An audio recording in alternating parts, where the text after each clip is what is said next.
Hey, bonjour tout le monde, j'espère que vous allez bien, bienvenue dans une nouvelle vidéo dédiée à Helm. Dans cette vidéo dédiée à Helm, on va s'intéresser à forcer le restart, le reload, mais plutôt le restart exactement des pods quand on a une modification de config map. Alors vous allez voir, pour bien mettre en exergue deux situations complètement différentes, on va faire, dans une première partie, on va faire une modification, on va rajouter un petit peu de templating à notre déploiement Nginx qu'on a utilisé jusqu'ici, et plutôt que de templatiser uniquement le fichier index.html qu'on rend finalement à l'utilisateur, on va templatiser juste le fichier de configuration du Nginx. On va faire un petit test, je vais vous montrer quelque chose, et puis ensuite on va s'intéresser dans une deuxième partie à une astuce dédiée à Helm, que Helm nous fournit, et qui permet de forcer le restart de nos pods. Alors pour ça, on va passer en mode, hop, ici, en mode lecture un peu plus brute. Donc première chose, on va créer une nouvelle config map avec la conf de notre Nginx, tout simplement. Donc on va se rendre dans notre chart, dans nos templates. On va créer donc un conf my-nginx. Donc là, la bonne pratique, c'est plutôt d'essayer de pouvoir intégrer dans le nom facilement et trouver facilement les types de ressources qui sont utilisées à chaque fois. Donc là, qu'est-ce que l'on fait? On crée une config map. Important, dans son nom, ce qu'on fait, c'est on le préfixe avec quelque chose qui va permettre de la différencier de l'autre config map qui, elle, ne contient que release.name. Par contre, on intègre bien release name, donc bien le nom de la release, pas le nom de la charte, de manière à pouvoir instancier, je vous rappelle ce qu'on a vu dans les deux vidéos précédentes. Donc pour pouvoir instancier, il faut avoir un élément qui se base sur la release name, notamment dans le nom, c'est quand même plutôt la bonne pratique. Ensuite, on a le contenu des datas. Et donc nous, le fichier qu'on va chercher à modifier, c'est le default.conf. Ce default.conf, ce qu'on va faire, c'est qu'on va aller le variabiliser sur le port, tout simplement. Donc, que ce soit pour l'IPv4 ou pour l'IPv6, on va créer une valeur, une values pour notre port pour pouvoir aller la modifier à notre gré. Donc ça, c'est une chose. Je rajoute spécifiquement un header, vous allez voir que ça va nous permettre de faire un petit test juste après dessus. Donc là, très important, faites attention à l'indentation, c'est quelque chose qui est quand même assez important à ce niveau-là. Ensuite, on va aller modifier le deployment, c'est là où c'est un petit peu plus... c'est pas plus complexe, c'est juste un tout petit peu plus long. On va modifier le deployment. Alors le deployment, c'est très simple. On va aller modifier tout ce qui est à partir d'ici et je vous explique ce qu'on va modifier. Donc d'une part, on va modifier bien sûr le port des containers. Voilà, ici. Donc le port du template de container qui va se baser sur la valeur du port qu'on va définir. Et très important, c'est que désormais on n'a pas un seul volume qui est monté, mais bien deux volumes qui est monté. Un volume qui va être donc le précédent, on ne revient pas dessus, mais un autre volume qui va être monté dans /etc nginx conf.d. Le nom du volume qui est monté, c'est le conf. Et donc dans les volumes que l'on déclare, on va déclarer un volume qui se nomme conf, qui se base sur la config map. Et dans la config map, il va se baser sur celle qui se nomme nginx-conf-release.name. Ok. Et donc les fichiers qui sont dedans, dans le data, ici, vont être tous montés dans le conf.d. Donc ça veut dire que si on en avait plusieurs configurations à passer, on pourrait les passer de cette manière-ci. C'est pas forcément la meilleure manière hein, si on voulait vraiment industrialiser le truc. Donc là, on a modifié le déploiement, on va aller modifier les services. Donc dans les services, toujours pareil, ici on va les modifier .values, .port, comme ceci. Et dans l'ingress, pour vraiment retracer intégralement le flux finalement, on va aller modifier ici, .values, .port. Ok. Donc une fois que j'ai fait ça, il va falloir définir cette values. Donc on va aller la définir à cet endroit-là. On va mettre ici un port qui va être par défaut le port 80. Et là, on va faire un upgrade de ce qu'on vient de faire. Hop. Alors, je vais bien vérifier. Donc le nom, c'est... toc, toc, toc. mynginx-conf, et dans le déploiement, je ne me suis pas trompé, parce que ça c'est le plus important, mynginx-conf, parfait. Donc là on va repartir sur un upgrade, Hop, un upgrade comme ceci, toc, voilà. Donc à partir de notre charte, on fait notre upgrade, et du coup les données, donc on va pouvoir les tester avec notre curl, comme ceci. Donc là on a toujours quelque chose de fonctionnel. Là on teste pas réellement la modification de port, puisqu'en fait on tape sur notre load balancer qui lui envoie ça à l'ingress controller qui lui écoute sur le port 80. Donc du coup ici on peut pas tester le port 80 à cet endroit là. La modification du port, la templatisation qu'on vient d'apporter ne s'applique uniquement qu'à ce qui est à l'intérieur du cluster, c'est-à-dire derrière l'ingress controller. Donc là on peut pas le tester comme ça. Pour le voir on peut faire un cube get ingress au YAML directement, et là on s'aperçoit qu'on est bien sur le 80. On va faire une modification, donc pour ça ce qu'on va faire, on va définir un fichier de values en 8080.yml, et là on va se baser sur le port et on va dire qu'on est en 8080. On va faire un upgrade -f de en se basant sur ce fichier de values qui va venir surcharger la valeur par défaut. Donc là bien sûr j'ai toujours quelque chose de fonctionnel, mais là je teste je vois pas si j'ai une modification de port finalement. Par contre si je regarde mon ingress, alors qu'est-ce qui se passe? Je suis resté sur le port 80. Pour qui, pourquoi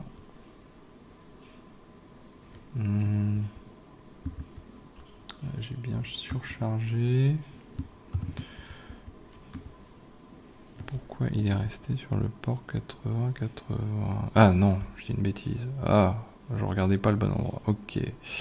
On est ici. Voilà. 80. Pourquoi j'en ai deux? Ah, c'est peut-être la précédente valeur, ça. Ok. Ok, ça c'est... Ah non, c'est un autre... Pardon, c'est le xavki.cube. Ok, c'est un autre... Donc nous, le myInstance est bien passé sur le 80. Alors un autre moyen de le vérifier, déjà on va se mettre directement sur myInstance, parce que là j'en avais plusieurs. Ingress, du coup, comme j'ai pas spécifié lequel. Et là je retrouve bien le 80. Idem pour les services, bien sûr. Là je peux peut-être même faire comme ça, tiens, voilà. Donc ici au niveau du service on a le 80. Ok, parfait, donc ça fonctionne. Le problème de ce qui est là, c'est... Hop, c'est pas ça que je voulais faire. Le problème de ce qui est ici, c'est quoi? C'est que si... Donc pourquoi le restart fonctionne bien ici? Parce que tout simplement quand je vais dans mon deployment, mynginx template deployment, qu'est-ce qui se passe? La valeur du port qui est là, elle est mise à jour dans le template de container, dans le template de container du déploiement lui-même, ici. Ce qui fait que le manifeste génère une modification quand cette valeur change, et donc du coup Cube détecte facilement la modification et donc considère qu'il doit recréer des containers quand c'est comme ça. Par contre, là, en l'occurrence, ce qui se passe, vous vous rendez compte qu'on n'a pas de lien du coup avec la config map, si ce n'est que de placer un fichier de configuration quelque part, mais sans vérifier le contenu finalement de ce fichier. Donc du coup, on n'a pas de dépendance entre les deux. Ce qui veut dire que si ici je vais modifier ma config map, mynginx, que je modifie ici le header, et que je refais mon upgrade comme ceci, que je refais un curl, cette fois-ci je vais chercher l'entête, donc je vais passer un grand I, hop là, un grand I. Qu'est-ce qui se passe? Vous voyez que j'ai pas de modification. Pour avoir une modification, qu'est-ce qu'il faut faire? Il faut que j'aille faire un kubectl delete pod, et là je vais filtrer sur les pods qui ont le label, le fameux label qu'on a mis en place lors de la vidéo précédente sur myInstance. Du coup là on va se retrouver, il va sélectionner bien ces trois pods, il va déléter ces trois pods, et là désormais, hop, donc ça va prendre quelques secondes, on va se retrouver cette fois-ci avec notre header qui est bien passé. Ok. Alors pourquoi là ça... Donc qu'est-ce qui s'est passé exactement? C'est qu'en fait le déploiement en question, lui, il n'a pas vu de modification puisque le fichier qui a été modifié, c'est un élément qui est à l'intérieur du config map qui a été modifié. Et donc on n'a aucun lien entre le contenu de la config map et le déploiement. Ce qui faisait que les containers étaient détruits et recréés dans le cadre où les pods étaient détruits et recréés dans le cadre de la modification de port, c'est simplement parce qu'on a la values port et non la config map qui fait la modification.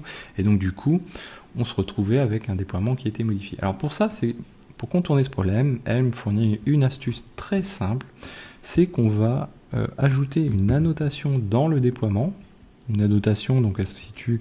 Alors il faut bien la mettre dans le template de pod, hein, pas dans le déploiement, sinon ça ne suffira pas pour générer une modification de pod.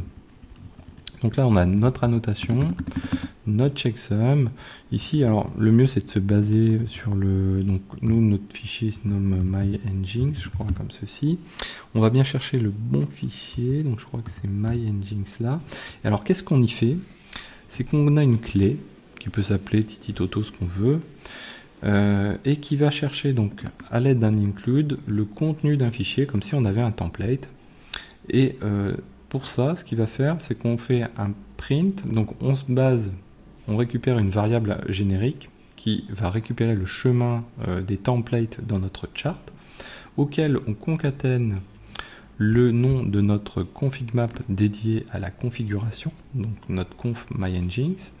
On print le contenu de ce fichier grâce à la fonction print et on include tout ça, tout ce bloc là, pour ensuite utiliser dessus un SHA, une somme, pour calculer un SHA 256. Et dès que cette clé va être modifiée, du coup, on a un ensemble clé-valeur qui est modifié, et donc, même si celui-ci n'est pas utile proprement dit au déploiement, Cube va se dire, ok, j'ai une modification au niveau des pods, je dois l'appliquer, donc qu'est-ce que je fais? C'est que je recrée des pods.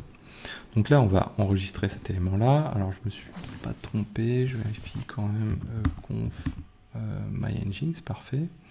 Donc du coup, là, ce qu'on va faire, on va aller faire une modification fictive de notre de notre config map ici. On va retourner, on va faire une modif ici, on va mettre Xavier plutôt que Xavki. Ça va entraîner une modification du SHA 256 du coup. On va faire un upgrade, toujours en se basant sur notre value, et on va checker ce qui se passe. Donc si je fais un kubectl get pod, qu'est-ce qui se passe? Vous voyez que les containers sont en train de... Donc les anciens sont en train d'être stoppés et les nouveaux containers en train d'être créés au fur et à mesure. Voilà. Donc là, je peux refaire un curl, ici. Et qu'est-ce qui se passe? Vous voyez que le header a bien été modifié. Alors, derrière, donc on peut pousser un petit peu plus loin ici. On peut tout simplement inclure une variable plutôt que d'aller le modifier à la main ici. Qu'on va aller retrouver dans les values et qu'on va appeler myHeader, par exemple, comme ceci. On va aller définir ça dans nos values.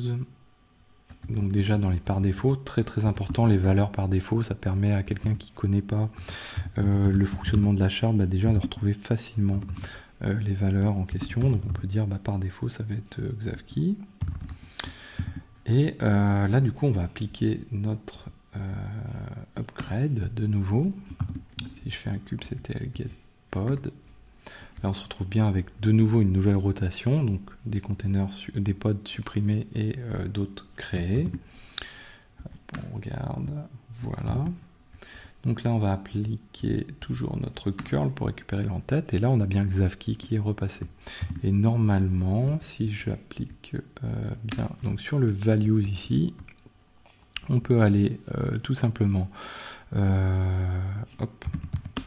sur le values que je lui passe, donc ici, donc là on se basait sur la valeur par défaut, mais on veut pas une valeur par défaut, on veut une autre valeur, donc on va appliquer un myHeader, et on va dire, non, en fait, moi ce que je veux c'était Paul. Voilà, donc là je vais refaire un upgrade, Ok. Et je vais refaire un get pod pour vérifier que j'ai bien une nouvelle rotation. Donc là, il est en train de refaire une nouvelle rotation. Hein. Parfait. Hop, on attend 2 secondes. Voilà. Et on va refaire un curl. Voilà. Et donc là, ça a bien fonctionné. Vous voyez, donc c'est très important de bien comprendre ce principe de restart qui est très très important, qui est un élément un petit peu essentiel à Helm pour bien prévoir quel cas de figure on a besoin de faire des restarts et est-ce que Helm est capable de le faire de lui-même ou n'est pas capable de le faire de lui-même. Alors l'autre astuce, c'est que si on veut ne pas se baser sur un SHA-256 mais recalculer en permanence, restarter les pods quand à chaque upgrade, non pas update, mais upgrade, et bien dans ce cas-là, on peut passer à chaque fois une valeur random qui va être différente à chaque fois. Et dans ce cas-là, dans notre annotation, on l'ajoute ici hein, en tant que valeur de notre clé. Et donc, on a une modification à chaque fois. Et donc, à chaque fois, on aura un restart de pod. Voilà, donc j'espère que cette vidéo vous a plu. N'hésitez pas à la partager, à mettre des pouces bleus, à commenter. Et moi, je vous dis à très bientôt sur Xavki.